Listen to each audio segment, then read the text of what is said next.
Ang ganda. Hindi ko pa natatapos yung sinasabi ko. Pero look at that. Ang ganda, guys. Oh my Ang God. ganda ng packaging niya. So, hindi ka mapapahiya talaga kapag ireregalo mo to. Tingnan mo, ito ang bubungad sa iyo pag bubuksan mo. Tapos yung panglinis niya. And may alcohol pads pa para paglilinisan mo yung pearl. Ganyan talaga, oh. Ganyan yung packaging niya. Ang sala. Aakalain mo talagang sobrang mahal nito. Na libo-libo talaga yung presyo nito. Kasi tingnan nyo yung packaging pa lang. Diyos ko, parang lugi na sila dito, day. Ayan, oh. Oh my gosh, ang ganda. Alam niyo ba ang mamahal ng pearls? Lalo na yung mga galing sa Palawan. Sobrang mamahal nun, guys. At ito, napakaganda. Eh, shucks. Nakakasala to. Oh my gosh, bagay ko to. Wait lang. Ay.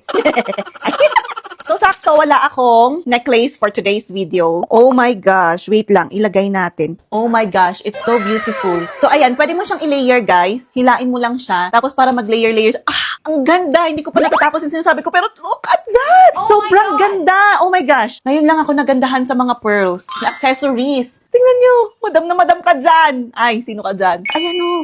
Oh my gosh. Ang ganda, guys. Oh my Wala na God. akong masabi kundi ang ganda talaga. Gagamitin ko to sa darating na kasal na a-attendan namin. Ang ganda. Tapos hindi ka pa mapapahiya talaga na iregalo kasi nga, ang ganda ng packaging niya. Akala mo pang mayaman talaga na mamahalin ganun. Solis, thank you so much. Ang ganda.